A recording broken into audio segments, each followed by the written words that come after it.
Bismillahirrahmanirrahim. Okey, ini adalah revision untuk soalan ujian yang baru-baru ni.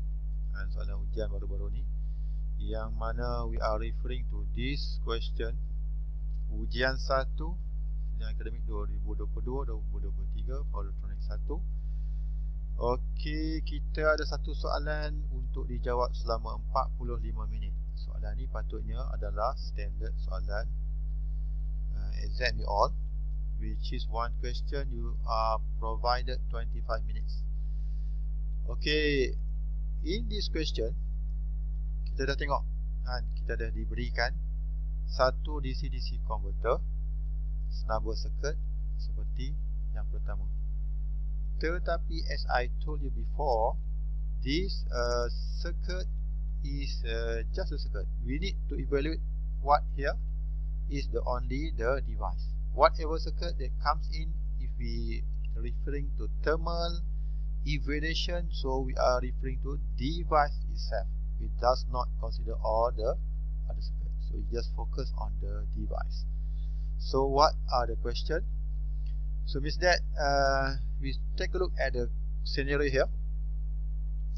Converter operating at frequency switching of 1 kHz.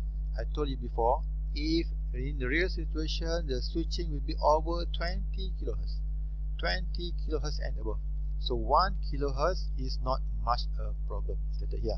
So you have to calculate in terms of their switching loss. What are the things that need to be calculated? Is only the conduction loss. Okay, conduction loss. You have switching loss, conduction loss. So you need to see or to forecast in terms of their conduction loss only. So without heat sink and device junction temperature, you need to limit to 90 degrees C, and now you have to evaluate without heat sink. So means that the device you have to select and you have to evaluate. If without heat sink, how much the current can pass through. With heat sink, how big the heat sink you need to provide such that it can conduct up to its maximum capability. Remember? So the first thing you have to do is that you have to draw the equivalent circuit. Even though it's not being requested, it is good for your task. Okay. Then next, what you have to do is you jot down all the information that being given or being provided. Without heatsink, you have only single source of PD. Your PD, this is your flow. So the PD will be dissipated between junction up to ambient. So how much your junction? It was stated over here, you need to limit your junction at 90 degrees C. So TJ is 90 degrees C. And you have your ambient temperature. Ambient temperature being provided or being assigned, assumed to be at 30 degrees C. So ambient temperature is 30 degrees C. Put it here. Then what else involved here? You need to find. And this is the thing that you need to find. What else here? From junction to ambient. So we have to know what is your ultimate from junction to ambient. So you're being provided with a data sheet, which is, we can see over here the data sheet for this part number and IRF B431 ZPF. So it was stated that we need to use heat sink, or we need to assign the part that stated as what is now IRB 4310 ZPF IRFB. Okay, IRFB. So we have IRFB, FS, SL here. So which one is the correct part? So for sure, it was the upmost one here, FB. So FB refer to this part number, not this one and not this one. See, we have individual part number to represent which package comes in or being provided. Okay. So was the TO220AB part, not D2 pack, not TO262. Okay. So we need to know what the value of R thermal JA. R thermal JA just now. How much is our R thermal JA? Okay, R thermal JA. So you look at the unit which shows you degree C per watt or thermal resistant information. So we have here R thermal JC, CS, JA and JA. 2 JA here. So which one is the most or the correct one? 62 or 40? So as we can see just now, the body package is 220 AB, not 262, not D2 pack. So it should be this one. So our thermal JA is 62 degrees C per watt. Okay. So we put back into our circuit just now, which is our thermal JA is 62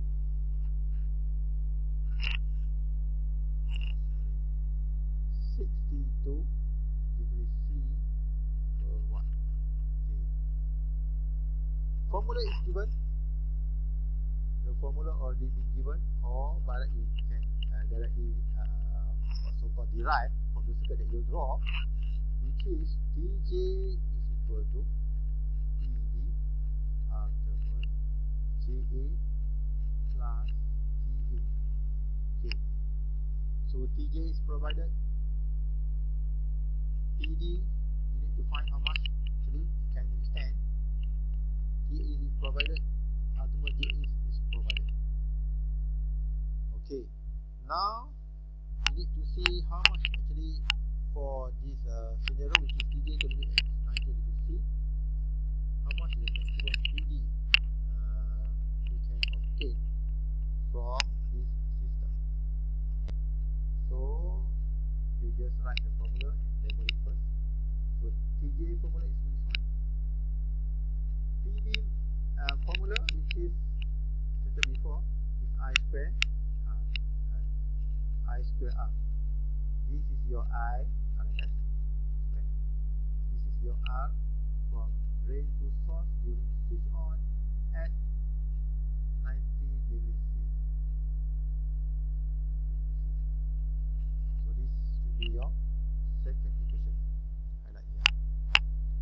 But you have to note that RDS on at 90 degrees C is how much? RDS on at 90 degrees C is how much? You have to refer back to your data sheet. And how much is your RDS on? Okay, RDS on, when you refer to your data sheet, it shows here. You can take from your front page. It shows here typical 4.8 ohm milliohm. Milliohm. So take note on the unit, which is milliohm. Most of you just forgot or you overlook this part, this point. You can use typical, you can use maximum, doesn't matter. Right? So just normal practice, we use typical first. Right? Or we can use maximum such that it can reduce later. Or we can use typical to see the what's so called the direct point or assumption of our system. Okay, 4.8 milliohm, let's say. And we have in the internal page as well, which shows how much is actually our RDS on. So look at here. See? Static. So at 25 degrees C, RDS on is 4.8 typical or 6.0 milliohm. Milliohm. So assume that you take 4.8. If you take 6.0, so okay. Assume that we take 4.8 for this one. Okay. 4.8 is happening only at 25 degrees C. But if our circuit or our junction to operate at other than 25, see here, junction temperature to operate at 90, so it should be multiplied by this number, which is 1.5. This is RDS on normalized value. When you run your junction not at 25. If 25 degrees C, so the normalized factor is 1.0. So 1.0 times 4.8. Now if you you run at 90 degrees C, so it will be 1.5. Okay, 1.5 times 4.8. So 1.5 times 4.8. So your RDS on at 90 degrees C is equal to 1.5 times 4.8 milliohm. So you will get 7.2 milliohm. Okay, this is your RDS on at 90 degrees C. So then, what else?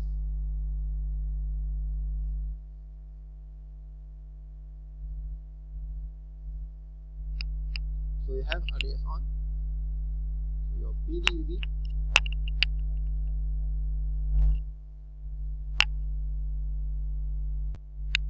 so we'll skip the PD first. So we return to 1. Okay, from 1 we have here TJ is equal to PD R thermal JA plus TA. So better you write again, or please don't forget to rewrite the formula, because the formula will show you the concept, and after that you follow with your step. So also have mark, then you come up with your answer. So if you have not mentioned your formula, so there will be no mark for your step, because the step does not refer to any formula. And if you have a wrong answer, so total wrong, so you get 0. So better be a little bit hardworking, write again all the formula. Okay, TJ we have 90 degrees C. PD is the maximum dissipation value that we need to find out how much actually for this system without heating. So our thermal J is 62. T ambient, our value of ambient temperature is 30 degrees C. So 90 plus 30 equal to PD times 62. PD times 62. So show a little bit calculation steps such that you will have mark for that. So PD is equal to 60 divided by 62. You will get 0.967 watt for PD. 0.67 watt for PD. Then we proceed with the second part, which is referring to this formula just now. PD equal to I square R. PD is equal to I square RDS on at 90 degrees C, which is PD calculate 0.967 equal to I square, and RDS on you have calculated this now, 7.2 milli. So I square is equal to 134.41. So your I is equal to 11.59 ampere. So this is your limit, maximum of your current that you can use for this device if there is no heatsink being attached. So you can start over here. The maximum 120 ampere. Sorry. Maximum capability is 120 ampere. And maximum current capability is 120 ampere. But it only can cater